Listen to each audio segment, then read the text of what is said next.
रामे ईश्वरम रामेश्वरम जो है, रामा सा ईश्वरम, ईश्वर सा रामा। एक समाज को सेटिस्फाई किए, पत्नी गंवा बैठे, दूसरे भी पत्नी गंवाए लेकिन समाज को दरकिनार किया और समाज को दंड भी दिया।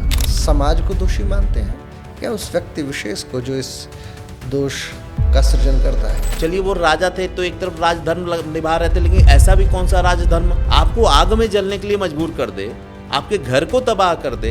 कैसा समाज है ये? किसकी सुनने की बात कर रहे हैं आप? समाज से चलेंगे ना तो ये पूरा कपड़ा वो आपका उतरवा देगा, उसके बाद भी संतुष्ट नहीं होगा। क्या जीवन भी गाइडेड होना चाहिए? बिल्कुल होना चाहिए।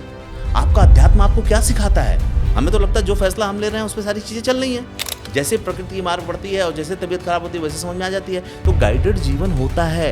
करोड़पति अरबपति बालक को पहाड़ से ऊपर से ढकेल दिया।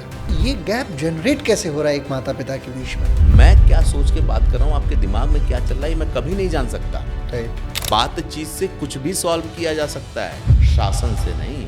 क्या हम मानव चेतना को समझ पाए हैं आज तक? जब मैं कश्मीर के आतंकवाद में लोगों को लड़ते हुए देखा, तब मुझे बॉडी और चेतना के बीच का अंतर समझ में आया। तब मुझे सोच की ताकत पता चली, मुझे पता चला कि ब्रेन वॉश कैसे होता है। चेतना, मन, बुद्धि, चित्त और अहंकार, इन सबको क्या रिसेट किया जा सकता है? संतों ने भी ये कहा है कि बाकी 4 चीजों को आप संतुलित कर सकते हैं, लेकिन साधना के आखिरी पड़ाव पे जो वासना होती है ना, अक्सर लोगों को वही गिरा देती है। कन्या है, उसे प्रेम होता है किसी व्यक्ति से, प्रेम के उपरांत उसकी शादी होती है। 2 वर्षों के अंतराल में उस प्रेम में खटास आनी शुरू होती है। वो व्यक्ति कौन था जिससे उसने प्यार किया था? Fake personality. कितने दिन वैसे रह सकते हो? वो रिश्ता किसी भी लोभ के प्रति एक दूसरे के करीब आया होगा, चाहे शारीरिक चार्म रहा हो। वो जरूरत जिस दिन पूरी हुई होगी उस दिन से टकराव शुरू हो गया होगा। तो वहां कभी 2 आत्माओं का प्रेम नहीं था। कुल, खानदान, गोत्र क्यों बनाया गया था?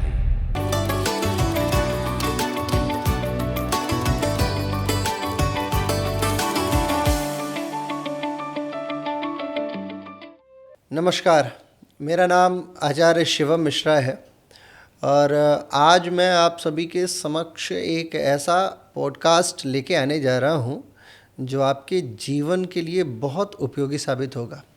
और आप यकीन रखें कि यदि आप इस पॉडकास्ट तक पहुँच चुके हैं तो निश्चित तौर पर ये पॉडकास्ट आपके जीवन के लिए आपके ईश्वर या आपके गुरु कृपा के माध्यम से ही पहुँच रहा है।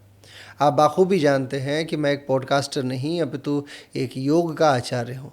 कुछ ऐसे लोग जीवन में मिलते हैं जिनके संदर्भों को, जिनके ज्ञान को, जिनकी विभूति को जब मैं प्राप्त करता हूँ तो स्वतः एक प्रश्न मस्तिष्क में जाग उठता है कि क्यों ना ऐसा प्रश्न इनसे पूछा जाए और इनके पर्सपेक्टिव को भी जाना जाए। जिन पर्सपेक्टिव्स का उत्तर हम दिया करते हैं, लाखों सैकड़ों घरों में जाने का अवसर प्राप्त होता है, लाखों लोगों से मिलने का अवसर प्राप्त होता है। उसी पर्सपेक्टिव को दूसरे नज़रिए से यदि देखा जाए तो कैसा होगा। आज हमारे बीच में एक ऐसी ही शख्सियत है जिनका करियर वैसे तो पत्रकारिता के संदर्भ में शुरू हुआ है, वैसे तो इन्होंने लाखों लोगों तक और हजारों लोगों की जीवन की परिव्रज्या को परिवर्तित करने हेतु क्या विषय वृत्तियाँ आती रही हैं उसको आपने करीब से देखा। ऐसे विषयों को आपने करीब से आत्मसात किया जिन विषयों की सिर्फ रिपोर्टिंग की जाती है। ऐसे विषयों को आपने करीब से देखा जो समाज में एक न्यायिक और नियत जानकारी को प्रेषित करता है। ऐसी जानकारियाँ जो आपके जीवन को और आपके दूसरे के जीवन को भी प्रभावित करती हैं। परंतु कई बार पत्रकार भी आगे व्यक्ति दूसरे व्यक्ति के जीवन से स्वतः प्रभावित हुए बिना नहीं रहता है। और कई बार ऐसा भी होता है कि गुरु कृपा हो तो गुरु कृपा व्यक्ति को स्वतः आगे आगे अग्रसित कर देती है। जीवन 2 बार मृत्यु के करीब लेके गया। 2 वर्ष तक एक सन्यासी जो जाके सिर्फ गंगा के किनारे बैठा रहा, एक ऐसा व्यक्ति जिसके सर में ऐसी चोट लगी जहां मृत्यु स्वतः तैयार थी उस व्यक्ति को लेके जाने के लिए, परंतु उसके गुरु ने होल्ड कर दिया, रोक दिया। अभी भी अगर आप रिपोर्ट्स देखेंगे तो आप अनायास विश्वास नहीं कर पाएंगे कि गुरु कृपा ऐसी भी होती है। माँ गंगा जो पतित पावनी है उन्होंने पाला और फिर एक ऐसा व्यक्ति बाहर निकल के आया जो समाज की उत्प्रेक्षा में बहुत ज़बरदस्त योगदान दे रहा है और देने वाला भी है। आज ऐसे व्यक्ति का शुरुआती समय में पॉडकास्ट करते हुए मैं अपने आप को स्वतः भाग्यशाली महसूस कर रहा हूँ। आइए स्वागत करते हैं आज के हमारे प्रमुख अत्यंत विद्वान व्यक्ति, निष्णात और जीवन की प्रत्याशा के सापेक्ष अपने जीवन की आकांक्षा को अग्रेषित कर दूसरों के जीवन में ज्योति प्रकाश पुंजित करने वाले व्यक्तित्व आदरणीय सर्वेश सर। स्वागत है सर आपका। बहुत बहुत धन्यवाद। और सबसे पहले तो ये मेरे लिए सौभाग्य की बात है कि मैं आपके साथ बैठ करके और कुछ विषयों पे बात करने जा रहा हूँ, क्योंकि होता क्या है कि बहुत कम ऐसे लोग होते हैं जो मिलने के बाद ना आपकी ऊर्जा में परिवर्तन, आपकी चेतना में परिवर्तन लाएं। उसमें से एक व्यक्ति आप भी हैं, जितना मैं आपको जानता हूँ। और ये इसलिए नहीं कि आपने इंट्रो में बहुत कुछ बोला है, मैंने बहुत करीब से आपको, आपके बच्चे को, आपके संस्थान को, बच्चे को इन द सेंस कि जितने लोगों को आपने तैयार किया है मैंने उनको देखा है। तो ये मेरे लिए बड़े गर्व की बात है कि आज हम इस चेयर पे आमने सामने बैठ करके हम बात करने जा रहे हैं। तो आप मेरा अभिवादन करें, उससे बेहतर है कि मैं आपका अभिवादन करता हूँ, और इसके लिए मतलब ढेर सारा साधुवाद मैं आपको करता हूँ। बहुत आभार सर। आज हम लोग लाइफ रिसेट के विषय में बात करेंगे। ऐसे हजारों योग आचार्य भी हैं, ऐसे हजारों लोग भी हैं जिनका जीवन किसी किसी परेशानी में फंसा हुआ है, और उस परेशानियों के इलाज को ढूंढने के लिए लोग बहुत तरीके के टोटम्स इत्यादि किया करते हैं, जिसमें ज्योतिष की तरफ अग्रसित हो जाना, जिसमें साइकोलॉजिकल एस्पेक्ट्स को ठीक करने के लिए साइकोलॉजिस्टों, मनोवैज्ञानिकों के पास जाना। और कुछ परेशानियां तो ऐसी होती हैं जिससे लोग खुद ही परेशान होते रहते हैं, आगे अपनी बातों को किसी से साझा नहीं कर पाते। आज हम लोग इस पॉडकास्ट में यही कोशिश करेंगे, हर उन बात को, जिन बात को लोग किसी से साझा नहीं कर सकते, उन बात को डिकोड करें और फिर आप अपना पर्सपेक्टिव उसमें रखें कि आखिर ये विषय वृत्तियाँ कैसे ठीक हो सकेंगी। बहुत बहुत आभार सर, आप आज हमारे बीच में हैं। आज मैं ऐसे प्रश्नों की श्रृंखला आपके बीच में रखूँगा जिन प्रश्नों को साधारणतया लोग किसी ज्योतिष के यहाँ जाके, किसी मनोवैज्ञानिक के पास जाके उससे बात करके और कोशिश करते हैं कि अपनी परेशानियों को सॉल्व करें। लेकिन बहुत सी ऐसी परेशानियां हैं जिसको लोग सॉल्व करने के लिए किसी का सहारा लेना ही नहीं चाहते या ले ही नहीं पाते। ऐसी परेशानियां हैं जिन परेशानियों से लोग व्यथित होते हैं। मैं चाहता हूं कि आप उन परेशानियों को डिकोड करें। आप इनर एल्केमी के तौर पर हैं, इनर एल्केमिस्ट के तौर पर आप हम सभी के मध्य में बैठे हुए हैं। मानव चेतना बड़ा मौलिक विषय है। मानव चेतना आगे अग्रसित हो, आगे बढ़े, इसके लिए बेसिक फॉर्मूला आपके मस्तिष्क में क्या है? होता क्या है, मानव चेतना बहुत व्यथित है। लोगों को यही नहीं पता कि व्हाट इज सोल और व्हाट इज चेतना, मतलब चेतना को हम क्या समझें, कैसे उसे हिट करें, वो हमारे जीवन को कैसे प्रतिबिंबित करें। तो मानव चेतना के साथ हम कैसे अपने आप को अपलिफ्ट करें। दूसरी चीज़ की क्या हम मानव चेतना को समझ पाए हैं आज तक? बिल्कुल। अगर हम मानव चेतना को नहीं समझ पाते तो हमारे जो धर्म की पूरी बुनियाद है ना, वो मानव चेतना के ऊपर ही है। अगर आप देखेंगे तो जैसे आप लोग जब योग सिखाते हैं, प्राणायाम सिखाते हैं, तो काम किस पे करने की बात करते हैं? चेतना पे। चेतना पे। जब हम किसी धर्म गुरु को देखते हैं, आध्यात्मिक गुरु को देखते हैं, मैं किसी भी धर्म की बात नहीं करता, आप कोई भी संप्रदाय उठा लीजिए, जब उसके यहाँ आध्यात्मिक की बात होती तो वो बात किस पे करते हैं? चेतना पे। क्योंकि वो ये मानते हैं कि शरीर और शरीर को ड्राइव करने वाला दोनों दो चीज़ें हैं। जैसे हार्डवेयर का कंप्यूटर तो मॉनिटर के रूप में दिखता है, सीपीयू के रूप में दिखता है, लेकिन अगर उसके अंदर का सॉफ्टवेयर हटा करके उसके प्लग को बिजली दे दिया जाए तो वो काम करेगा? नहीं करेगा। ठीक वैसे ही आप अपने चेतना को और अपने शारीरिक स्तर को समझिए कि शरीर एक चीज़ है, चेतना एक चीज़ है। और आपने कहा कि क्या चेतना पे काम किया जा सकता है, और अगर किया जा सकता है तो वो बेसिक क्या होगा? चेतना हमारी सबसे ज़्यादा उलझती कब है? जब हम आडंबरों में फंसते हैं, जब हम अपने लिए तमाम तरह की गुफाओं का निर्माण करते हैं, तमाम तरह के अपने लिए, आप ये समझिए कि जैसे कपड़ा हम पहन लें तो बॉडी ढक जाती है, वैसे ही हम अपनी चेतना पे कई तरह की परत चढ़ा देते हैं। जब हमारी चेतना इतनी अंदर चली जाती है कि हम चेतना को देख ही नहीं पाते। जो सबसे ज़्यादा जागृत होती है, आप देखेंगे जो नवजात बच्चा होता है ना, उसकी चेतना बड़ी अच्छी होती है। आप देखेंगे कुछ लोगों की चेतना इतनी अच्छी होती है, आपके परिवार में भी ऐसे लोग होंगे जिनका इंट्यूशन काम करता होगा। तो वो इंट्यूशन किससे? बॉडी से काम करता है। वो आपके किसी सेंस से तो नहीं आता ना, आपकी नाक से, आंख से, इससे तो नहीं आता ना। इससे जो आता है वो दिखता है। कहीं से गंध आ रही है, आप उसके सोर्स को खोज लेंगे। कहीं से कोई आवाज़ आ रही है, आप उसके सोर्स को खोज लेंगे। कोई चीज़ स्वाद आ रही है तो सीधे आप खा रहे हैं। लेकिन जिसका सोर्स नहीं है और वो आपके पास आ रही है, तो वो कहाँ से आ रही है? आपके चेतना से आ रही है। जो अपने चेतना के लेवल पे जितना मजबूत, जितना साफ और अपनी चेतना से जितना जुड़ा होगा, उसकी जिंदगी में प्रभाव उतना ही ज़्यादा होगा।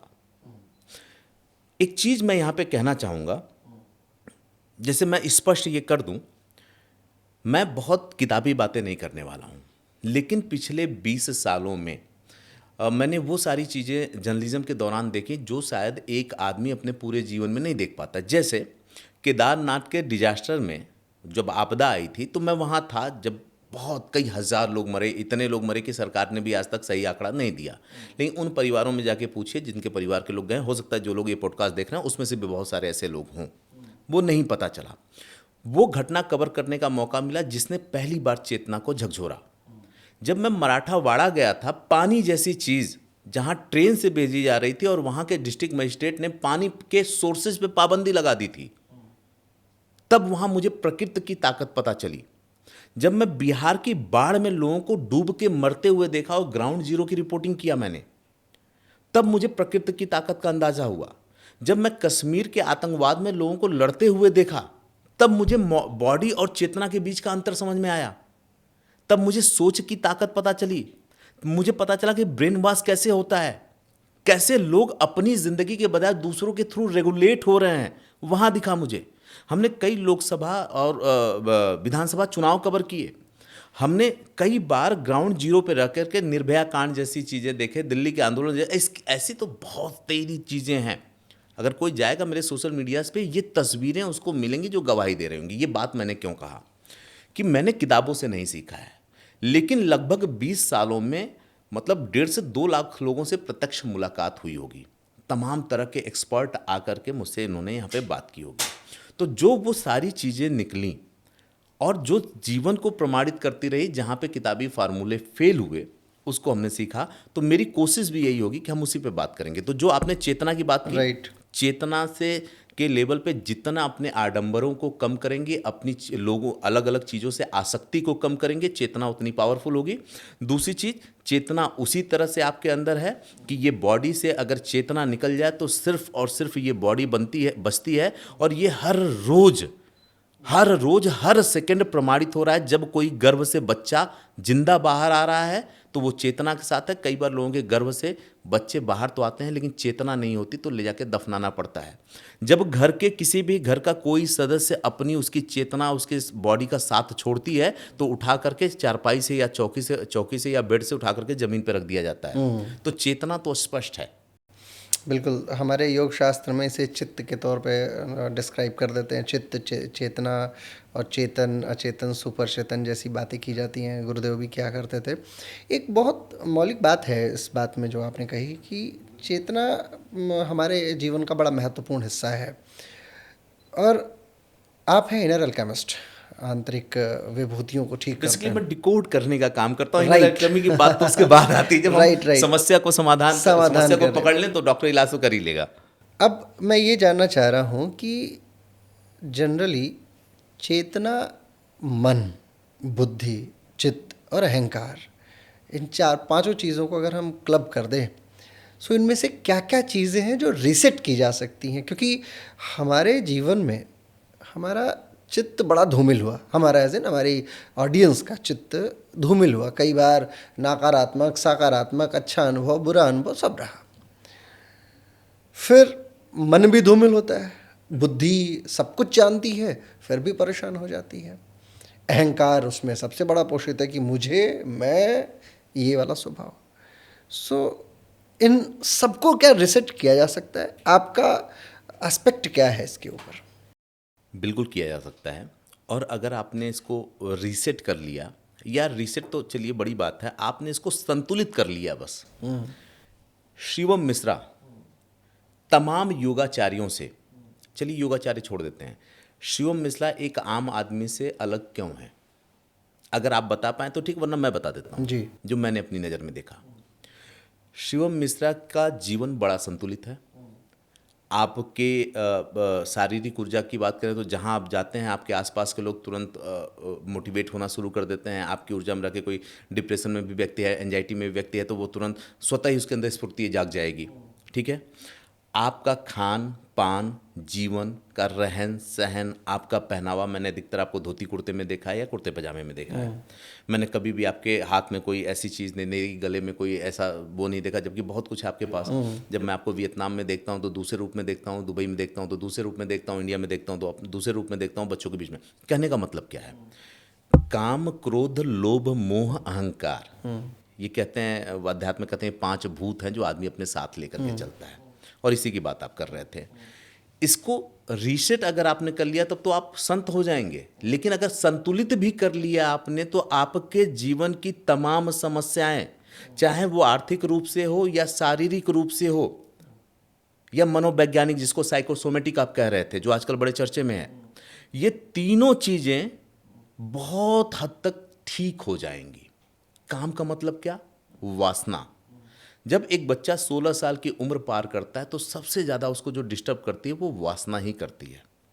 क्रोध, आजकल आप देख रहे होंगे रोड पे क्या होता है, हो जाता है, घर परिवार में क्या हो रहा है, पति पत्नी के साथ क्या कर रही है, पति क्या कर रहा है पत्नी के साथ, परिवार में माँ बाप की क्या स्थिति हो गई, बच्चे आजकल माँ बाप को मार दे रहे हैं। लोभ, जिसे आसक्ति भी लोग कहते हैं, किस हालत तक है कि परिवार बिखर जाता है, टूट जाता है, रिश्ते खत्म हो जाते हैं। अहंकार, ईगो तो पूछिए मत, हर चीज़ में मैं दिख रहा है। अगर इसको आपने साध लिया, जैसे कि आपने साधा है, आपके अंदर ये चीज़ें बैलेंस हैं, तो आप एक आचार्य, योग गुरु के रूप में हैं, लोग आपसे जुड़ते हैं, सीखने आते हैं कि भाई आपने क्या किया। इसके पीछे एक बहुत बड़ा सेक्रीफाइस है। क्या आपका मन पिज्ज़ा खाने के लिए, समोसा खाने के लिए, चाउमीन खाने के लिए नहीं करता है? लेकिन आप क्यों नहीं खाते हैं? क्योंकि शरीर दूषित हो जाएगा। दूषित इन द सेंस कि मेटाबॉलिज्म ठीक काम नहीं करेगा, फैट बढ़ जाएगा, दूसरी चीज़ें होने लगेंगी, तो बीमारियां पैदा होंगी। ये आप जानते हैं, यही लोगों को सिखाते हैं। तो यहाँ पे आपने क्या किया, एक जगह खुद को कंट्रोल किया। क्रोध आप क्यों नहीं करते हैं जैसा सब लोग करते हैं? क्योंकि आपको पता है कि क्रोध ठीक नहीं है, इसका दुष्परिणाम क्या होता है। किसी भी चीज़ से लोभ क्यों नहीं आपके गले में सोने की चेन है? क्यों नहीं आपके पास गाड़ी से आप चलते हैं, आपके पास रुपया भी है, पूरे दुनिया से लोग जुड़े हुए हैं, आपके स्कूल से सर्टिफिकेशन होता है, क्यों नहीं आप एक बड़ी गाड़ी ले लेते लोगों को दिखाने के लिए? नहीं। तो आपने इसको साधा है, संतुलित किया है, इसलिए आप भी संतुलन में हैं, परिवार भी ठीक है, सोच दूषित नहीं हुई, तो चेतना आपकी जो है मजबूत है। तो रीसेट किया जा सकता है, लेकिन उसके लिए उस पर काम करना पड़ेगा। और काम कैसा? थोड़ा त्याग भी करना पड़ेगा। कई बार जीभ को रोकना पड़ेगा। जीभ को रोक लिया आपने तो शरीर स्वस्थ रहेगा। मन को रोक लिया आपने, मन अगर दूषित नहीं हुआ तो शरीर के साथ साथ बाकी चीजें भी, परिवार, रुपया, पैसा भी संतुलित हो जाएगा। बुद्धि ठीक रही तो समस्याओं से बचे रहेंगे। अहंकार नहीं है तो रिश्ते आपके सलामत रहेंगे। काम वासना को अगर आपने चैनलाइज कर लिया तो ये शरीर और आपके लोग भी सही रहेंगे।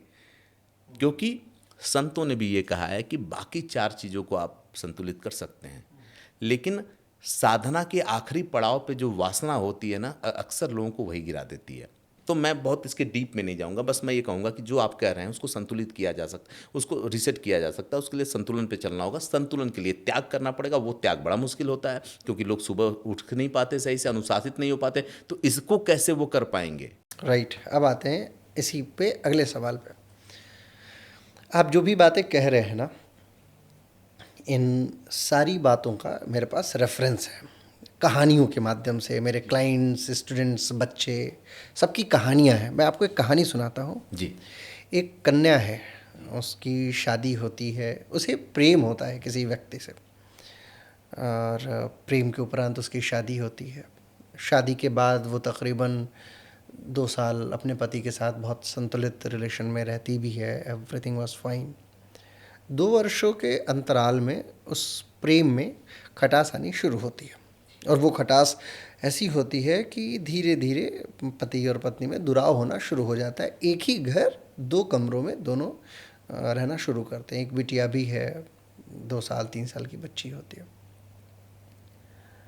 अब उस पुरुष से जब आप बात करेंगे कि what is the problem, so he will say कि ये स्त्री प्रॉब्लम है, ये दुनिया भर की एक्सपेक्टेशंस रखती है, इसका पर्सपेक्टिव बड़ा नेगेटिव है, चीज़ों को लेके संतुलित नहीं रहती है। She don't want to stay with my family, mummy papa की सेवा नहीं करना चाहती है कि मैं और ये अलग ही रहें बच्चे के साथ में, और हम लोग बाहर रहे कमाएं।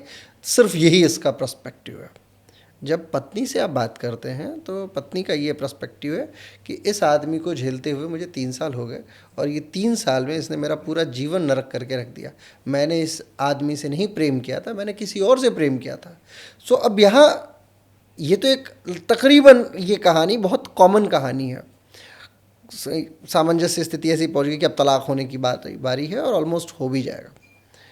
यहाँ दो तीन पर्सपेक्टिव आते हैं, दो तीन प्रश्न आते हैं। दोनों प्रश्नों को आप याद रखिएगा। पहला प्रश्न ये आता है कि प्रेम में इतनी जल्दबाजी हुई या गलती हुई या भाग्य ही थी। अब त्याग दोनों की कहानी में, जो कहानी अगर आप पुरुष से सुनेंगे तो उसने भी खूब त्याग किया, अपने माँ बाप को छोड़ के रहा। महिला की कहानी सुनेंगे तो उसका भी त्याग ज़बरदस्त दिखेगा आपको। अब दोनों त्याग की कहानी में किसने त्याग नहीं किया, जैसा आप त्याग कह रहे थे, और अब रिसेट करना चाहे, बैलेंस करना चाहे, so what they can do so that they can balance their life. कैसे बैलेंस करें इसको? कैसा त्याग, त्याग का स्वरूप क्या हो साहब?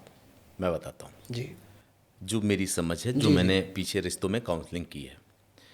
पहली चीज़ कि उस महिला ने एक बात कही कि जिस व्यक्ति से उसने प्यार किया था ये वो व्यक्ति नहीं है। तो सबसे पहले तो बुनियाद में जाने की ज़रूरत है कि सच में वो व्यक्ति कौन था जिससे उसने प्यार किया था। Fake personality. फेक पर्सनालिटी, जो आजकल मैं कहता हूँ कि वासना के अभिभूत होकर सबसे पहले तो प्रेम को समझ लीजिए। आपने 2 सवाल किए हैं, पहले प्रेम को समझ के इसको बहुत शॉर्ट में मैं समझा कर ख़त्म करता हूँ ताकि हम उस पर जाते हैं।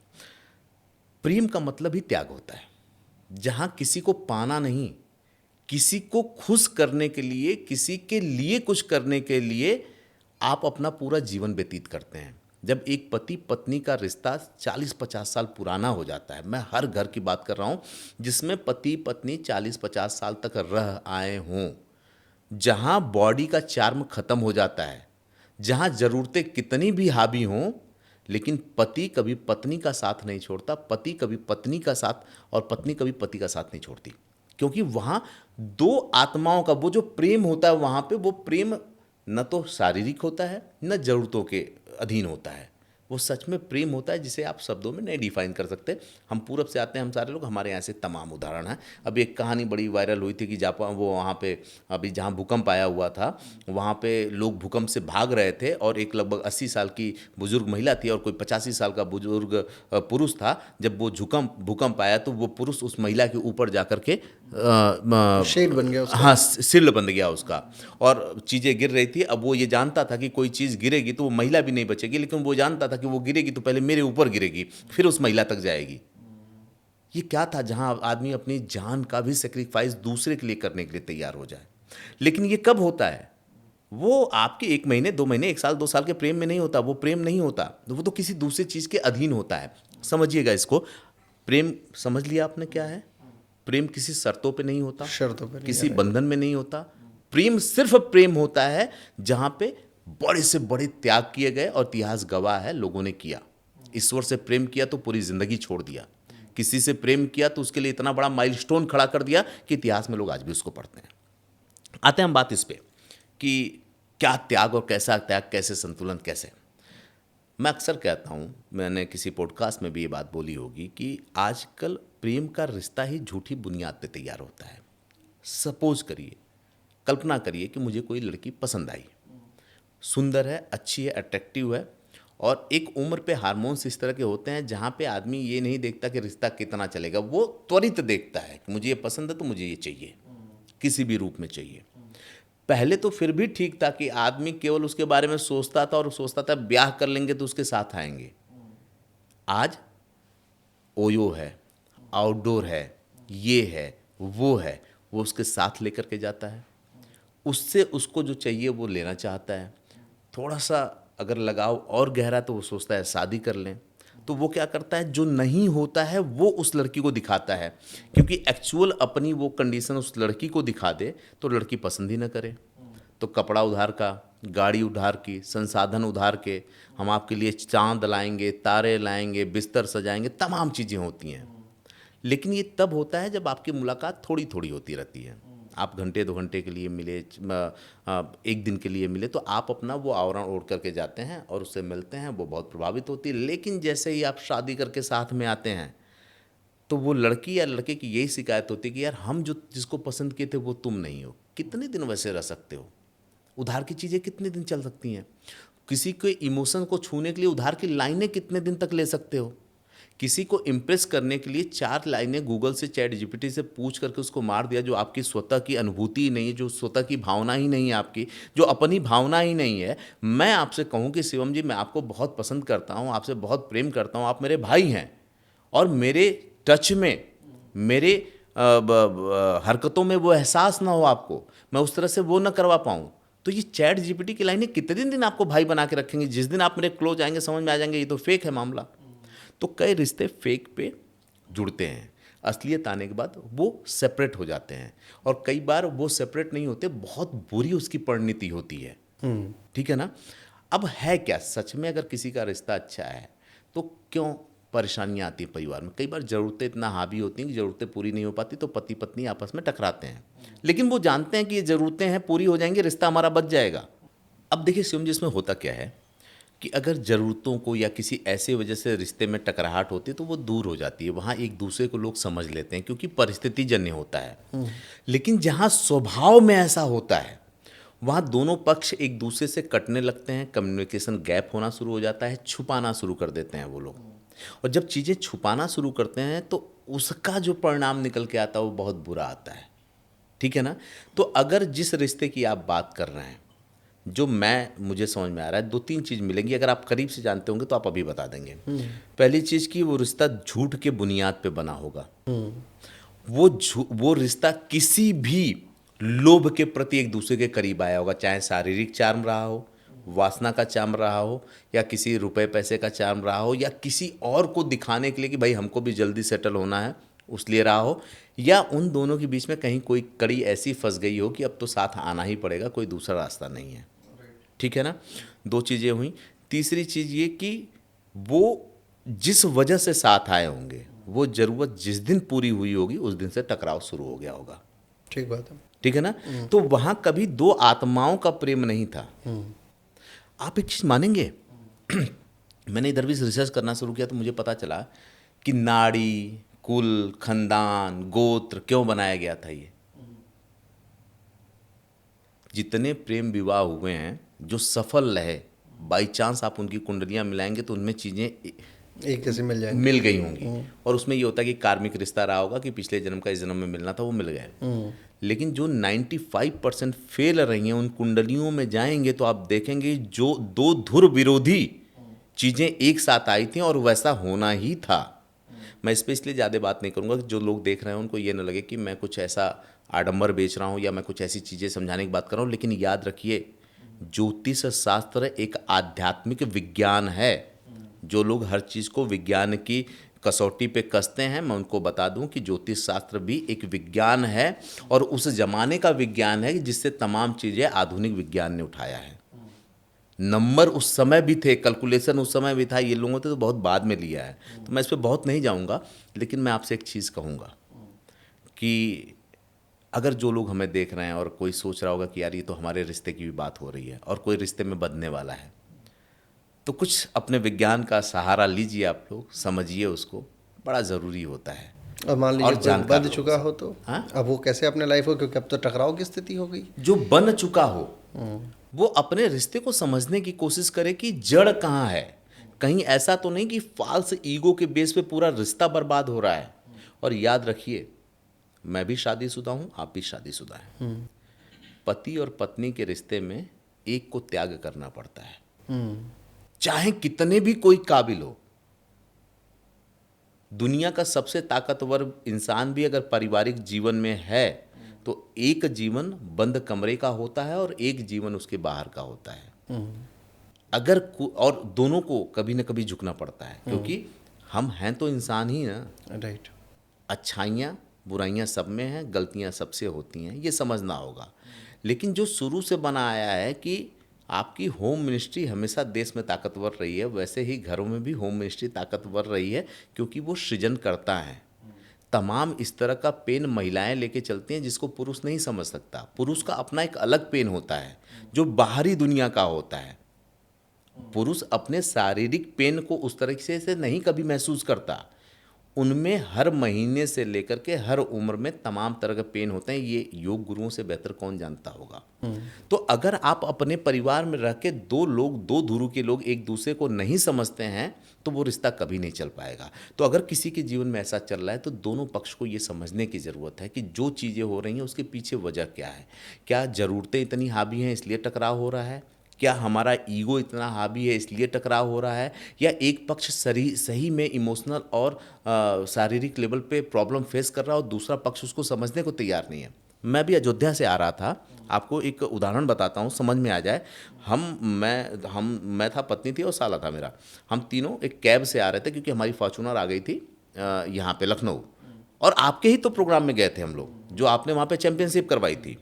और जब हम आ रहे थे तो वहाँ हमारा ड्राइवर बात कर रहा किसी से, और बातचीत में ये पता चला कि सामने जिससे बात कर रहा है उसकी पत्नी ने सुसाइड कर लिया है। बातचीत रखा उसने, उससे मैंने केस पूछा, और केस जब बताया तो मैं पूरा केस नहीं बताऊंगा, बस ये बताऊंगा कि एक पत्नी थी जिसको 8 साल से बच्चा नहीं हुआ था, घर में अकेले रहती थी, पति कैब ड्राइवर था, दुनिया भर की मदद करता था। ये कैब ड्राइवर भी कर रहा था कि हमारे जैसे 150 कैब ड्राइवर को उसने इस्टेब्लिश किया है, 150 लोगों को उसने जीवन दिया है, उनका परिवार इसकी वजह से चलता है। लेकिन इसकी आदत थी कि पत्नी का फ़ोन नहीं उठाता था। कैरेक्टर का गलत नहीं था, पत्नी का फ़ोन नहीं उठाता था। कहीं निकल गया तो 2-3 दिन के निकल गया, पत्नी को पता ही नहीं। पत्नी दोस्तों से फ़ोन करके पूछती थी उसके पति कहाँ हैं। पत्नी ने कई बार ही बताने की कोशिश की। पूर्वांचल से थी तो वहाँ पे होता है ना, थोड़ा सा आदर्श नैतिकता इतना ज़्यादा हावी होती कि वो कह नहीं पाती है। वो कह नहीं पाई, लेकिन 8 साल बाद फांसी लगा के झूल गई। और तब ये बिलख के ये कह रहा था कि मुझे एक बार समझ जाना चाहिए था। कई बार इस तरह का पेन लेकर के परिवार में बहुत से लोग, मेल चाहे फीमेल, दोनों चल रहे होते हैं, लेकिन दूसरा पक्ष नहीं समझेगा तो वो कहाँ जाएगा। जो पढ़े लिखे सेल्फ डिपेंड लोग होते हैं वो सोचते हैं तलाक ले लो यार, मौत को गले लगाने से बेहतर अपनी ज़िंदगी जी लेते हैं हम। लेकिन जो ऐसा नहीं कर पाते वो क्या करेंगे। मेरी बात समझ में आ रही है? राइट। तो Agree. कोई भी संबंध तब तक नहीं टूट सकता जब तक कि दोनों पक्ष उसके लिए जिम्मेदार ना हो, और ये दोनों को समझना पड़ेगा, बात करनी पड़ेगी। और अगर बात करने का रास्ता खुला है तो फिर तो टूटने का सवाल ही नहीं बनता। एक अभी आप बीच में बात बोल रहे थे तो मुझे एक कथा याद आ रही थी कि समाज को संतुलित करने गए श्री राम प्रेम के सापेक्ष पत्नी गंवा बैठे। समाज को दरकिनार किया और खुद की प्रवृत्ति को पाला, खुद की प्रवृत्ति के भी सापेक्ष बहुत नया स्वरूप स्थापित किया शिव ने। त्यागी थे, त्याग किया उन्होंने, बिल्कुल हर चीज़ को छोड़ के पर्वत पे बैठे। लेकिन जब गलत हुआ तो समाज के उस प्रतिष्ठित व्यक्ति को, मतलब प्रतिष्ठित एक व्यक्ति जो महत्वपूर्ण था, उसको मारने में मिनट भर भी नहीं चुके। शिव प्रेम के दो पर्याय हैं, दोनों एक दूसरे को पूछते हैं, शिव भी और राम भी। रामे ईश्वरम, रामेश्वरम जो है, रामा सा ईश्वर, ईश्वर सा रामा, यानी जिसके ईश्वर राम है और राम के जो ईश्वर है, दोनों एक दूसरे को पूछते हैं। लेकिन दोनों की विभूतियाँ अलग अलग हैं। एक समाज को सेटिस्फाई किए, पत्नी गंवा बैठे, दूसरे भी पत्नी गंवाए लेकिन समाज को दरकिनार किया और समाज को दंड भी दिया। आज इन दोनों कहानियों को अगर आप क्लब करें तो समाज में ऐसे बहुत सारे लोग हैं जिनका रिश्ता धूमिल हो बैठा है, और अब उनको ये आइडिया ही नहीं है कि हमारा रिश्ता टॉक्सिक हो रहा है, हमारे रिश्ते में परेशानियां आ रही हैं। ऑल्दो राम और शिव के रिश्ते में टॉक्सिसिटी नहीं थी, टॉक्सिसिटी सोसाइटी में थी, और ये दोनों नहीं समझ पाए इन बातों को। शिव जब समझे तो शिव ने दक्ष को मारा, राम जब समझे तो तब तक तो सीता माता पृथ्वी में समा गई थी। टॉक्सिसिटी हमारे ब्रेन में भरी जाती हैं। टॉक्सिसिटी यानी जो नकारात्मकता है, व्यक्ति समाज के चक्कर में बहुत हद तक परेशान हो जाता है। क्या आप अरस्तु, प्लेटो, मैकियावेली जैसे विद्वानों के सापेक्ष जब स्वयं को एक दार्शनिक मानते हैं तो समाज को भी दोषी मानते हैं, या व्यक्ति विशेष को ही दोषी मानते हैं जो इस पूरे रिश्ते की बुनियाद को जिसमें न केवल पति पत्नी अपितु माता पुत्री, माता पुत्र, पिता पुत्र, पिता पुत्री या अन्य कोई भी रिश्ते जो स्वाभाविक तौर से बहुत करीब हो सकते थे, साथ चलने के लिए बनाए गए थे। ईश्वर ने साथ भेजा था, पिता पुत्र को साथ भेजा था, भाई बहन को साथ भेजा था, माता पुत्र को साथ भेजा था, लेकिन टॉक्सिसिटी के कारण ये सारे रिश्ते अब धूमिल हो चले हैं। सो आप समाज को दोषी मानते हैं या उस व्यक्ति विशेष को जो इस दोष का सृजन करता है? मैं व्यक्ति को दोषी मानता हूँ। समाज, अच्छी बात है कि आपने प्रभु श्री राम के ज़माने से शुरुआत किया। समाज वो तो त्रेता था ना, वो कलयुग तो था नहीं। कृष्ण के ज़माने में द्वापर था, तो कंस थे, कैकेयी और मंथरा राम के ज़माने में थी। और उस ज़माने का समाज अगर प्रभु श्री राम पे इम्पैक्ट किया तो उसका नतीजा क्या रहा आपने देखा। अभी आपने बताया कि सीता मैया को भी प्रूफ देना पड़ा, ज़मीन में चली गई। समाज तो शुरू से ही ऐसा रहा है।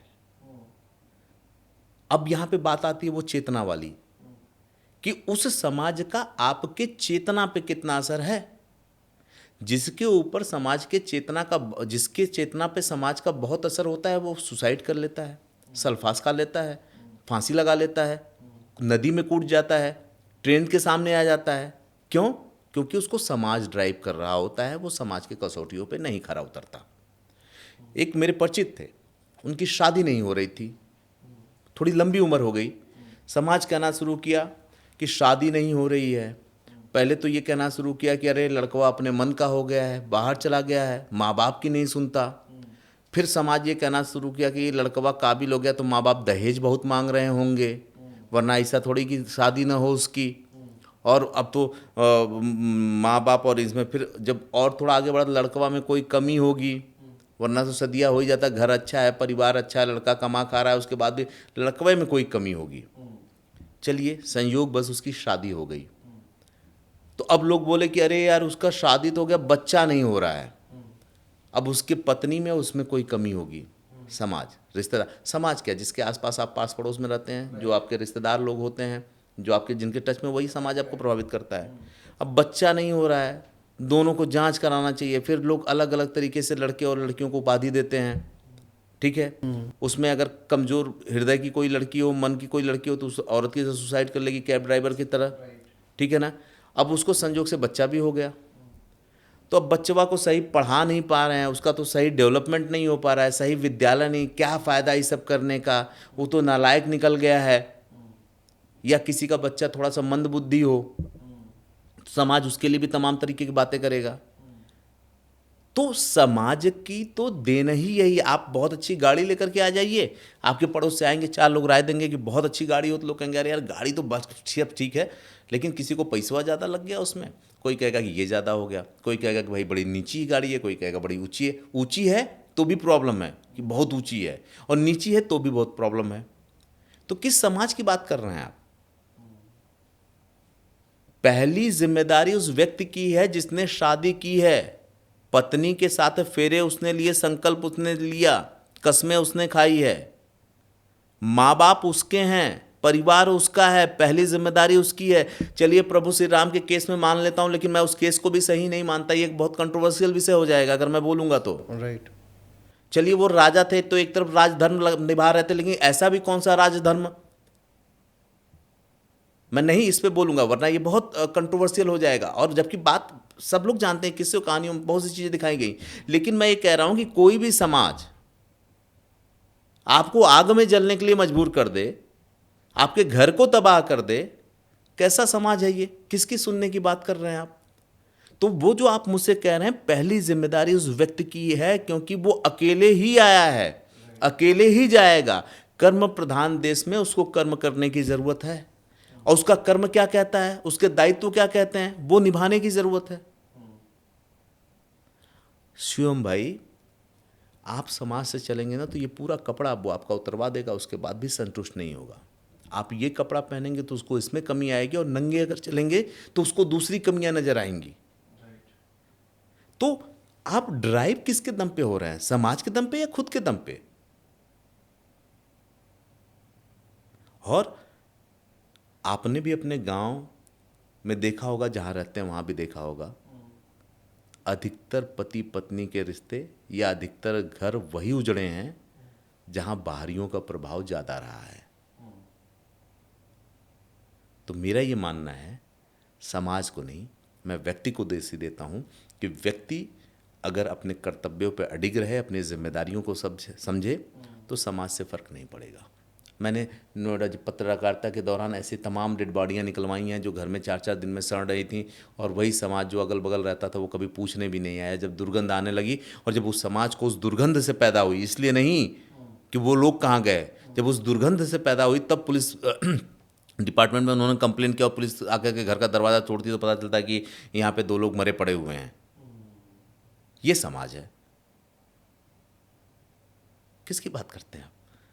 तो मेरा ये मानना है। जिस समाज की कल्पना, जैसा मैंने प्रश्न में भी कहा था, अरस्तु, मैकियावेली, प्लेटो एक आदर्श सोसाइटी की जो कल्पना करते हैं वो एग्जिस्ट ही नहीं करता आपके हिसाब से? नहीं, ऐसा भी नहीं है। वो एग्जिस्ट करता है, लेकिन उसकी कम्युनिटी दूसरी होती है। किसी भी संत की संस्था को उठा लीजिए, जो भी संत रहे हैं उनकी जो कम्युनिटी होती है, उस कम्युनिटी में देखेंगे कि वहाँ पे लोग कहते हैं कि ये हमारे गुरु भाई हैं और वो उनको सत्संगी मानते हैं। जो सत्संगी वाली कम्युनिटी होती है उसमें थोड़ा सा आदर सा आप देख सकते हैं, काम क्रोध लोभ मोह अहंकार का असर दिखेगा, क्योंकि इन पांच भूतों से शरीर, ये 5 भूत शरीर के अंदर है, 5 तत्वों से बना हुआ है। राइट, ठीक है ना? राइट। इनका असर दिखेगा उसमें, लेकिन एक चीज़ ये समझिए, वहाँ पे जो होता है वो ये जानता है क्या अच्छा है क्या बुरा है, हमें कैसे चलना है, क्योंकि एक गाइडेंस उनको मिलती रहती है। राइट। आपसे मैं कहूँ कि क्या योग बुरा है, योग से कहीं परिवर्तन नहीं होता, तो आप कहेंगे कि नहीं योग अच्छा है, परिवर्तन होता है, डंके की चोट पे होता है। मैं कहूँगा बिल्कुल जी। मैं आपके सामने ला करके 4 लोगों को खड़ा कर दूं कि ये भाई ये 5 का ग्रुप तो पिछले 5 साल से योग कर रहा है, कोई परिवर्तन नहीं है, तो आप जानते हैं क्या कहेंगे कि गाइडेड योगासन नहीं कर रहा है, अपने मन से जो समझ में आ रहा है वही कर रहा है।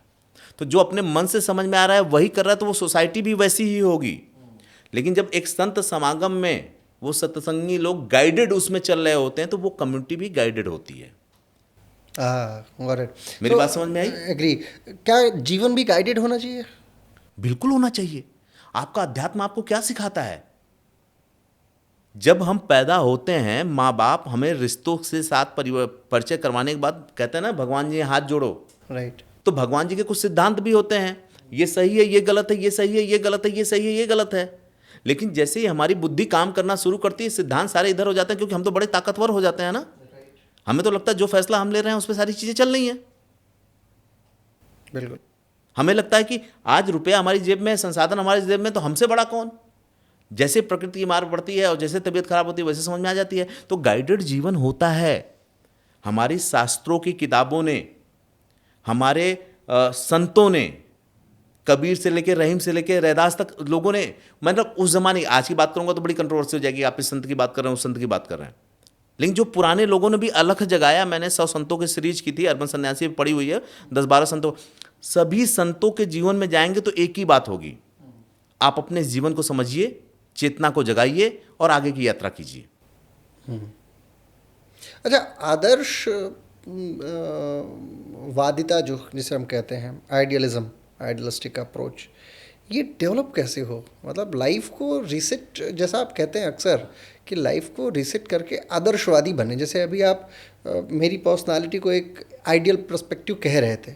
सो ऑल्दो आदर्शवादिता, मेरी नज़र में आप आदर्शवादी हैं, लेकिन एट द सेम टाइम आपकी आदर्शवादिता किसी के कष्ट का भी कारण होगी। मैं यहाँ पे थोड़ा सा रोकूंगा और मैं यहाँ पे एक चीज़ को सही करना चाहूँगा। शायद हो सकता है मेरे समझाने में कहीं गलती हो गई हो। मैंने आपको संतुलित जीवन का एक आईना बताया, आपका जीवन संतुलित। मेरी नज़र में मैं आदर्शवाद को नहीं मानता। मैं किसी भी चीज़ को आदर्श रूप में नहीं देखना चाहता, और कोई चीज़ आदर्श रूप में हो भी नहीं सकती। सिर्फ उन लोगों से अपने जीवन में मिल लीजिए, क्योंकि आप टॉपर रहे हैं, आप जिस भी सेगमेंट में, चाहे एजुकेशन में थे तो भी टॉप पर थे, जब आप हायर डिग्री में गए तो भी टॉपर रहे, जिस विधा में आप काम कर रहे हैं वहाँ भी मुझे लगता है इंडिया में आप ही रैंक करते हैं। जो व्यक्ति परफेक्शनिस्ट होता है कितनी बड़ी मुश्किल होती है ये खुद आप समझ सकते हैं। राइट। तो परफेक्शनिस्ट जैसी कोई चीज होती ही नहीं है। आप अपने को किसी एक उसमें आप मान सकते हैं मैं तो परफेक्शनिस्ट हूं, जबकि आप भी नहीं मानोगे। राइट। तो दूसरा परफेक्शनिस्ट खोजने जाओगे तो पूरा जीवन खोजते रह जाओगे, कभी टीम बिल्डिंग नहीं हो पाएगी आपकी। वजह क्योंकि आप एक ऐसी चीज खोज रहे हो जिसका कोई आधार ही नहीं है। आप किसी चीज को आदर्श मानते हो, क्या आप अपने परिवार के सभी सदस्यों के लिए वो आदर्श का जो मानक तय किया है आपने, क्या परिवार के सारे सदस्य हो सकते हैं? जब चेतना अलग है, प्रारब्ध अलग है, कर्म अलग है, परिस्थितियां अलग हैं, तो आदर्श नाम की कोई चीज कैसे हो सकती है? एक व्यक्ति अलग प्रारब्ध लेकर के आया है, ठीक है, और उसका कर्म अलग है। आप योग गुरु हैं, आपका एक भाई मान लीजिए वो सरकारी नौकरी किसी टॉप के पद पे है। आपका जीवन अपने अनुसार है, आपके अपने संस्थान, आपके अपने इंस्टीट्यूशन चल रहे हैं। आप सुबह उठ के माता पिता का पैर छुए, थोड़ा सा उनका सेवा सत्कार किए, बाकी सारी चीज़ें किए, रात में सोने गए तो भी समय दे दिए। अब आपके भाई की मुश्किल ये है कि उसको समय पे ऑफिस पहुंचना है, ऑफिस की जिम्मेदारियां निभाना है, कभी सुबह जाना है, कभी शाम को जाना है, और आप एक आदर्श जीवन का लेखा जोखा लेकर के बैठे हैं, कैसे वो फॉलो कर लेगा? यहां पे अगर आप ये समझ लें, परिवार भी संगठित रहेगा, ठीक तरीके से चलेगा। क्योंकि ये समझना पड़ेगा ना भाई कि ये 5 उंगलियों की लोग बात करते हैं, ये पुराने एग्जाम्पल मैं इसलिए इस पर बात नहीं करता, ये भी बराबर नहीं है और उनका काम भी बराबर नहीं है। किसी का अंगूठा ना हो तो कितनी दिक्कत होती है। एक उंगली कोई हट जाए तो उसका काम दूसरी उंगली नहीं कर पाती है। तो हर चीज अलग है। ये मैंने कभी आदर्शवाद को पढ़ा नहीं, तो मैं ये जानता भी नहीं हूँ, लेकिन मैंने ह्यूमन को इतना देखा है कि जो परफेक्शनिस्ट होना चाहते हैं या आदर्शवादी होना चाहते हैं, जीवन में सबसे ज़्यादा स्ट्रगल और सबसे ज़्यादा फेलियर उनके हिस्से आता है। ये बड़ी महत्वपूर्ण बात आपने कही है। आदर्शवादिता परेशानी का कारक होती भी है। सो रियलिज़म को आप फिर डिफेंड करेंगे, क्या रियलिज़म रियलिस्टिक होना चाहिए? रियलिज़म एज इन हर चीज़, यथार्थवादिता जिसको हम बोलते हैं। रियलिज्म होना चाहिए। अच्छा, आप पूरी तरीके से यथार्थवाद को? मैं मानता हूँ, क्योंकि मेरा जो पूरा ज्ञान है ना वो रियलिज्म का ही है। जो मैं आपको बता रहा था 20 साल जो जीवन में घटना, आप ये समझिए कि जीवन क्या है, एक प्रक्रिया ही तो है जो माँ के गर्भ से शुरू होती है और शमशान घाट के मतलब चिता पे ख़त्म हो जाती है। उसके बीच में क्या है वो? अब यथार्थ तो आप किसी परिस्थिति में फंस गए, रेलवे स्टेशन पे गए, आपको कल अपने घर जाना है, पहुंचना है, किसी वजह से ट्रेन छूट गई, लेकिन वहां पहुंचना जरूरी है जहां आपको पहुंचना था। 2-3 विकल्प है, किसी से पैसा वैसा मांग के हवाई जहाज का टिकट कर लीजिए, पहुंच जाइए, कोई गाड़ी तय करके पहुंच जाइए, ट्रेन तो छूट चुकी है, या अगली ट्रेन का टिकट लेके पहुंच जाइए। लेकिन अगर आप आदर्शवादी हैं तो भाई मेरा तो रिजर्वेशन हुआ था, मैं कल रिजर्वेशन करवाऊंगा तभी मैं जाऊंगा। अगर उस समय आप रियलिस्टिक नहीं है तो परिणाम क्या होगा? अगर मैं गलत हूं तो आप काउंटर क्वेश्चन नहीं, बिल्कुल ठीक है। अगर आप वहां पर रिजिट हैं आदर्शवाद को लेकर के, आदर्शवादी तो परेशान होता ही है, ये बात तो सत्य है। आदर्शवादी क्यों परेशान होता है? क्योंकि वो अपने लिए ऐसे मानक बना के रखता है जो कि एग्जिस्ट ही नहीं करते, और अगर एग्जिस्ट करते हैं तो वो सबके लिए नहीं होते। और ये बात हर माता पिता को समझनी चाहिए। बेसिकली आदर्शवाद में अपने दर्शकों को ये बताना चाह रहा हूँ कि आप लोग की परेशानी का बहुत बड़ा कारण आदर्शवाद है। आदर्शवाद basically what ought to be का नाम है, क्या होना चाहिए। बिल्कुल, अगर आप माता हैं, आप पिता हैं, तो आपका पुत्र वैसे ही रिएक्ट करे, ये आदर्शवादिता है। एक प्रश्न आता है साहब, अभी मैं आपको एक बात बताता हूँ, रोक दूँ यहाँ पे, मतलब रोक नहीं रहा हूँ, माफ़ करिएगा मुझे। इसी बात को थोड़ा सा आगे बढ़ाऊँ जो आपने कहा था। पिछले दिनों मैंने कुछ लोगों की काउंसलिंग की थी और मैं भी लाइफ रीसेट 7 लेकर के आ रहा हूँ जी। उसमें हम 7 दिनों को लोगों को सामने उनके लोगों को खड़ा कर देते हैं। जैसे शिवम के सामने एक और शिवम मिश्रा खड़ा हो जाएंगे, जहां शिवम खुद देख पाएंगे कि अरे ये मैं ही हूं जो मैं अपने आप पे इतना अत्याचार कर रहा हूं जी। उसमें लोग रोना शुरू करते हैं कि मैंने आज तक अपने जीवन को समझा क्यों नहीं, मैंने पीछे वो प्रयोग किए थे। अभी इसी महीने की 25 तारीख को हमारा एक वेबिनार है, उसके बाद हम लोगों को लेकर के आ रहे हैं, 7 दिन के लिए लेकर के आ रहे हैं। उसमें जो आता है ना, वो पहली बार अपने आप को देख पाता है। और मैं समझता हूँ बड़ा ज़रूरी है ये स्वरूप इंगित कर पाना। एक आपसे प्रश्न पूछता हूँ, इस पे फिर आप डिस्क्राइब कीजिएगा। नहीं, मेरा हो गया। मैं जो हाँ। कहना चाहता था कि आदमी को खुद को देखना, खुद को देखना समझना, चाहिए। खुद को खुद को, वो स्वतः को। अपनी इस बॉडी, अपनी आदतों को ये मान लेता है मैं हूँ। एक प्रश्न है साहब, अभी एक हत्याकांड हुआ देश में, बड़ा मतलब चिर परिचित अंदाज में हत्याएं होती थी पहले, अब नए तरीके से हत्याएं हो रही हैं। एक बहुत करोड़पति अरबपति बालक को एक लड़की ने पहाड़ से ऊपर से ढकेल दिया, और जब उस लड़की से पूछा गया कि why you did that, why don't you tell your father and mother, अपने माता पिता को क्यों नहीं बताया, सो उसने कहा कि उसका एक स्टेटमेंट था जो बड़ा अंदर तक परिवारों को हिलाया है। उसका स्टेटमेंट था कि साहब ऐसा है कि killing someone was quite easy, किसी को मार देना मेरे लिए ज़्यादा आसान था कि मैं अपने माता पिता को ये समझा पाती कि मुझे उस लड़के से शादी नहीं करनी है, ऑल्दो वो अरबपति करोड़पति या जो भी था, मुझे उससे लेना देना नहीं है। वो समझा पाना बहुत कठिन कार्य था मेरे लिए। साहब आप इनर अल्केमी हैं, मुझे सिर्फ ये बताइए कि ये गैप जनरेट कैसे हो रहा है एक माता पिता के बीच में, एक माता पिता और एक अपने बच्चे के बीच में, और ये गैप कब इतना भयावह हो जा रहा है कि एक बच्चा अपने माता पिता से अपने दुख दर्द बयां करने, अपने पर्सपेक्टिव को रख पाने में अक्षम है, और कई बार वो सक्षम भी होता है। एक मूवी आई थी केरला स्टोरी 2, उसमें जो केरला की लड़की थी उसने अपने मम्मी पापा से कहा भी कि आई एम कंफर्टेबल, वो बहुत आसानी से शेयर भी की।